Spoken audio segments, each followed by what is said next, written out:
తాకట్టులో ఉన్న మీ బంగారం ఈ రోజు ఎంత ధర చేస్తుందో కొమ్మూరి గోల్డ్ వాళ్ళకి కాల్ చేస్తే ఫ్రీ గోల్డ్ కాస్ట్ చెక్ చేసి చెప్తారు. నమస్తే అమ్మా. నమస్కారం అమ్మా తల్లి. అమ్మ, మనం కొద్ది రోజులు తొలి ఏకాదశికి వెళ్ళబోతున్నాం. ఈ రోజు యొక్క విశిష్టత, ఈ రోజు మనం చేయాల్సిన పూజా విధానం కానీ అవలంబించాల్సిన విధి విధానాలు కానీ ఏమైనా ఉన్నాయమ్మా? ఉన్నాయమ్మా. అసలు అది చాలా ప్రధానమైనటువంటి రోజుగా సాధనా మార్గంలో ఉండే వాళ్ళకి చెప్తారమ్మా. తొలి ఏకాదశి అంటంలోనే దాన్ని ఏమంటారు, తొలి అంటే మొదలు కదా, మొదట వచ్చేటటువంటి ఏకాదశి. అంటే ఇప్పటిదాకా రాలేదా, చైత్రమాసం నుంచి లెక్క పెడితే ఇది 5వ ఏకాదశి అవుతోంది కదా. 5 కదా, 7వ ఏకాదశి కదా. దీన్ని మరి తొలి అని ఎందుకన్నాం అంటే చాతుర్మాస్య దీక్ష మొదలు పెట్టేటటువంటిది ఈరోజు. మనకి ఉత్తరాయణము దక్షిణాయనము అని చెప్పి 2 అయనాలు ఉన్నాయి. సూర్యుడు మనం ఇలా గనక చూసినట్టయితే భూమధ్య రేఖ మీద సరిగ్గా మధ్యలో ఉదయించడు కదా. కొంచెం దక్షిణం వైపుకి కానీ కొంచెం ఉత్తరం వైపుకి కానీ తిరుగుంటాడు. దక్షిణం వైపు పూర్తిగా వచ్చి ఉత్తరం వైపు తిరిగేది జనవరి 14 లేక 15 తారీఖులు. తర్వాత మళ్ళీ జూలైలోకి వచ్చేటప్పటికి 13 లేక 14 లేక 15 కొంచెం అటు ఇటుగా వస్తాయి. అప్పుడు ఉత్తరం వైపు నుంచి దక్షిణం వైపు, అంటే పూర్తి ఉత్తరాన ఉంటాడు. ఇలా దక్షిణం వైపుకి ఆయన యొక్క దిశ మారుతూ ఉంటుంది సూర్యోదయ సమయంలో చూస్తే. అట్లా వచ్చేటటువంటి ఈ సమయంలో ఉత్తరాయణమేమో దేవతలకి పగల కింద, దక్షిణాయనమేమో రాత్రి కింద లెక్క పెట్టుకుంటూ ఉంటారు. అది ప్రారంభం అవుతోంది గనక అది రాత్రి మొదలవుతుంటే శ్రీ మహావిష్ణు కాలస్వరూపుడైనటువంటి శ్రీ మహావిష్ణువు నిద్రకి ఉపక్రమించటం మొదలవుతుంది. మనకి 1 సంవత్సరం గడిచేటప్పటికి దేవతలకు ఒక రోజు. అందువల్ల దక్షిణాయనం రాత్రి అనుకుంటే ఆ రాత్రి ఆయన నిద్రించటానికి మొదలు పెట్టేటటువంటి రోజుగా చెప్తారు. అది దీనికి శయన ఏకాదశి అనే పేరు కూడా ఉంది. అంటే నిద్రించటానికి మొదలుపెట్టినటువంటి రోజు. ఏం నిద్ర ఆయన పోయేటటువంటిది? యోగ నిద్ర. భగవంతుడు యోగ నిద్ర ముద్రాంకితుడై ఉంటాడు గనక సన్యాసులు మొదలైనటువంటి వారందరూ కూడా ఈ 4 నెలలు ఎక్కడికి కదలకుండా ఒక్క చోట ఉంటారు. దీనికి చాతుర్మాస్య దీక్ష అని పేరు. అంటే 4 మాసాలు ఒక దీక్ష వహించి ఉంటారు. అంటే నిరంతరం తిరుగుతూ ఉండేటటువంటి వాళ్ళు ఒకే చోట ఉంటారు. మరి తిరగకుండా ఉండేవాళ్ళు కూడా కొంతమంది ఉంటారు కదా, వాళ్ళు కూడా దీనికో నియమం పాటిస్తారు. చాతుర్మాస దీక్ష గృహస్థులకు ఒక రకమైన దీక్ష ఉంటుంది, సన్యాసులకు ఒక రకమైన దీక్ష ఉంటుంది, బ్రహ్మచారులకు మరొక రకమైన దీక్ష ఉంటుంది. ఈ 4 నెలలు, ఈ 4 నెలలు ఏమిటి? ఆషాఢమాసం గ్రీష్మ ఋతువుకు సంబంధించింది, అయినా వానలు ఉంటాయి. ఆ తర్వాత శ్రావణం, భాద్రపదం, ఆశ్వయుజం, ఇవి వానలు పడేటటువంటి రోజులు. ఆశ్వయుజానికి వచ్చేటప్పటికి వానలు తగ్గుతాయి. అయ్యాక కార్తీక మాసం, ఆశ్వయుజం తర్వాత కార్తీక శుద్ధ పౌర్ణమి, దాన్ని ఉత్థాన ఏకాదశి అంటారు. అంటే యోగ నిద్రలో ఉన్నటువంటి శ్రీ మహావిష్ణువు లేవటం జరుగుతుంది. అంటే మనకుండే 12 నెలలు ఉన్నాయి కదమ్మా. ఈ 12 నెలలు, సంవత్సరంలో 12 నెలలు, రోజుకుండే 24 గంటలు లాంటివి. అంటే ఇప్పుడు ఎన్ని గంటలైంది?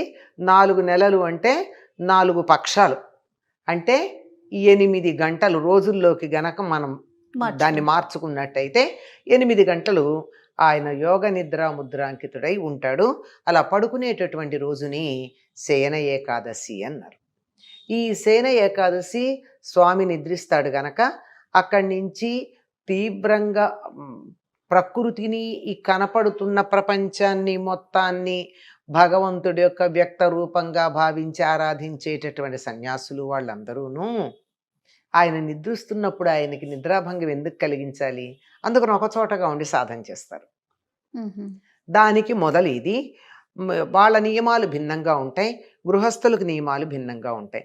ఈ గృహస్థులు ఒక్కొక్క నెల ఒక్కొక్క పదార్థం తినరు, కొన్ని నెలల్లో కొన్ని పదార్థాలే తింటారు. ఇట్లా నియమబద్ధంగా ఈ 4 నెలలు గడుపుతారు.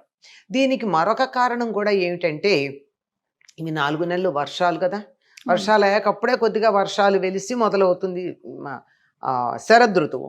అందువల్ల ఈ సమయంలో తిరిగి ఇబ్బంది పడడం కన్నా, వానల్లో అక్కడ తిరిగి ఇక్కడ తిరిగి ఇబ్బంది పడడం కన్నా, ఇలా తిరుగుతూ వచ్చేటటువంటి అనారోగ్యాల పాలవడం కన్నా ఒక్క చోట గనక ఉన్నట్టయితే కొంత మంచిది ఒక రకంగా. ఇది మొదలు పెట్టడానికి ఈ లౌకికమైన అర్థం, ప్రతిదానికి ఒక లౌకికమైన అర్థం కూడా చెప్తారు మన వాళ్ళు. లౌకికంగా ఇలా అన్వయం చేసుకున్నా ప్రధానంగా ఉండేటటువంటిది ఏమిటంటే కాలస్వరూపుడైనటువంటి పరమాత్మ విశ్రాంతి తీసుకునేటటువంటి సమయం. అక్కడి నుంచి ఆ రోజు చేయవలసిన నియమం ఏమిటంటే ఏకాదశి గనక ఏకాదశికి హరివాసరము అనేటటువంటి పేరుంది. అంటే విష్ణువుకు చాలా ప్రీతిపాత్రమైనటువంటిది ఏకాదశి. ఆ రోజు గనక ఏకాదశి నాడు పాటించాల్సిన నియమాలు పాటిస్తారు. అందులోనూ ఈ తొలి ఏకాదశి నాడు ప్రత్యేకంగా చేసేది ఏమిటంటే మొక్కజొన్నలని వేయించి పిండి కొట్టి దాంట్లో బెల్లం కలుపుకుని దాన్ని మాత్రమే తింటారు, ఇంకో పదార్థం తినరు ఆ రోజు. ఏకాదశి నాడు చేసే ఉపవాసంలో ఉన్న నియమం ఏమిటంటే ఉప్పు కారాలు ఉండవు. ఉపవాసం చేసేవాళ్ళు ఉండలేకపోతే ఏదైనా కొంచెం ఆహారం తీసుకోవచ్చు. ఆ తీసుకునేటటువంటి ఆహారంలో ఉప్పు కారం ఉండదు.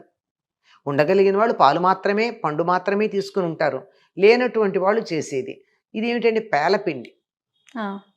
మొక్కజొన్నల్ని మనం బయట దొరికే పాప్కార్న్ కాదు, ఇంట్లోనే మొక్కజొన్నలు వేయించి దాన్ని దంచి అందులో పంచదార కూడా కాదు, బెల్లం మాత్రమే కలిపి తయారు చేసి పేలపిండి అంటాం. అది ఆ పేలపిండి చేసుకుని దాన్ని తింటారు. ఇందులో మళ్ళీ ఇది విశేషం ఏమిటి పేలపిండి అంటే ఇప్పటిదాకా మొక్కజొన్నల్ని దాచుకున్నారు. పూర్వకాలం మనకి ఇక్కడ దొరికేటటువంటి ఆహారం వరి ఇప్పుడు బాగా పండుతోంది, ఒకప్పుడు కూడా పండింది, పండలేదని కాదు, కానీ దానికన్నా ఎక్కువగా మనకి జొన్న మొక్కజొన్న పండేవి. జొన్నలు వీలైనంత వరకు పశువులకి, మొక్కజొన్నలు మనుషులు తినడానికి ఉపయోగించుకునేవాళ్ళు. అంటే జొన్నలు తినరని కాదు, ప్రధానంగా అలా ఉన్నది సంవత్సరం అంతా తిని ఇక ఇవాళ వాటిని వేయించుకుని తినడం అయిన తర్వాత గింజలు నాటుతారు. ఇప్పుడు నాటితే ఎప్పటికి వచ్చేస్తాయి? భాద్రపద మాసంలో వినాయక చవితి నాటికి మొక్కజొన్న పొత్తులు వస్తాయి. ఇది ఈ తొలి ఏకాదశికి ఉండేటటువంటి ప్రత్యేకత. ఈ ఏకాదశి నాడు ఉపవాసం ఉండడం, ఉప్పు కారం లేని ఆహారం తినడం ఎందుకు అంటే ఏకాదశి నాడు మనిషికి ఉండేటటువంటి 11 ఇంద్రియాలు ఏకోన్ముఖంగా ఉంటాయి. 11 ఇంద్రియాలు అంటారేమిటి? 5 జ్ఞానేంద్రియాలు, కన్ను ముక్కు చెవి నోరు చర్మం, తర్వాత 10 కర్మేంద్రియాలు, చేతులు కాళ్ళు, ఇవన్నీ కలిపి కర్మేంద్రియాలు. వీటిని నడిపించేటటువంటి మనస్సు. ఇవి ఒకే మార్గంలో ఉంటాయి గనక మనస్సుని ఏకాగ్రం చేయడానికి వీలుగా ఉంటుంది. మనసు చెప్పినట్టుగా ఇంద్రియాలు నోరెత్తకుండా, ఇప్పుడు ఉదాహరణకి నాకు మిమ్మల్ని చూడాలనిపించవచ్చు, చూస్తూ ఉంటా, ఈ లోపల శబ్దం ఏదన్నా ఉంటే చూడడం మానట్టు తిరుగుతా, ఇంకేదో మంచి వాసన వస్తే అక్కడేదో వస్తుందని చూస్తా. అంటే ఇంద్రియాలు అలా వాటి ఇష్టం వచ్చినట్టు వెళ్ళిపోతుంటాయి, దాని మీద దృష్టి కేంద్రీకరించకుండా. ఏకాదశి నాడు అట్లా ఉంటాయి అని చెప్పి గ్రహాల యొక్క లక్షణాన్ని బట్టి మనం చెప్తారు, ఉన్న స్థితిని బట్టి.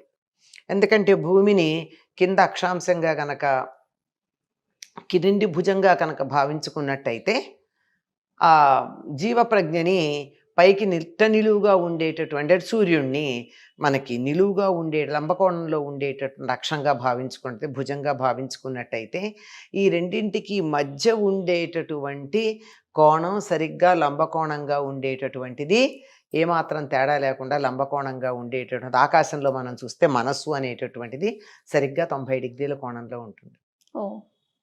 అంటే అప్పుడు జీవప్రజ్ఞ నేరుగా ఇలా పైకి వెళ్ళడానికి వీలవుతుంది. అటువంటి స్థితిలో ఉన్నప్పుడు మనం ఏ సాధన చేసినా ఉన్నతమైనటువంటి స్థితికి వెడతాం. కనుక ప్రతి ఏకాదశికి ప్రాధాన్యం ఉంది. అందులో ఇది విష్ణువు యోగ నిద్రకి వెళ్ళబోతూ ఉండేటటువంటి సమయం కనుక దీనికి మరీ ప్రాధాన్యం ఉంది. విష్ణువు యోగ నిద్రకి వెళ్ళేటప్పుడు ఎక్కడుంటాడు? ఆదిశేషువు మీద శయనించుంటాడు. ఆదిశేషువు చుట్టలు చుట్టుకుని పడుకున్నటువంటి పాము ఆకారం, ఇది విశ్వకుండలినికి సంకేతం. అంచేత సాధన చాలా బాగా జరగడానికి అవకాశం ఉన్నటువంటి సమయం గనక ఈ తొలి ఏకాదశికి ఇంతటి ప్రాధాన్యం ఉందమ్మా. ఆ రోజు పాటించాల్సిన నియమాలు ఏంటమ్మా? మామూలు ఏ ఏకాదశికైనా పాటించేటట్టే అభ్యంగన స్నానం చేయరు, తల మీద నీళ్లు పోసుకుంటారు. రెండిటికి తేడా ఉంది. అవును. అలా తల మీద నీళ్లు పోసుకుని తల స్నానం చేసి ఉండగలిగినటువంటి వాళ్ళు ఉపవాసం ఉండి రోజంతా విష్ణు ధ్యానంలో వీలైతే విష్ణు సహస్రనామం చదవడం మొదలైనటువంటివి చేస్తారు. పండరీపురంలో ఈనాడే స్వామివారికి ప్రత్యేకమైనటువంటి దర్శనం, పూజలు అవి ఉంటాయి.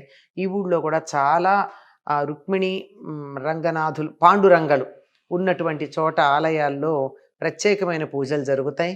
కొంతమంది ఆనాడు కళ్యాణం చేయడం కూడా ఉంది. రుక్మిణి పాండురంగ కళ్యాణం కూడా చేసేటటువంటి పద్ధతి ఉంది. విన్నాడు. ఉపవాసం ఇంకా అంతేనమ్మా మనం పాటించాల్సిన నియమాలు? అంటే ఉపవాసం అంతే. ఉపవాసం విష్ణు ఆరాధన, విష్ణువుని ఆరాధించుట ఉపవాసం, చేతనైతే దేవాలయానికి వెళ్ళడం అంతే. నమస్తే.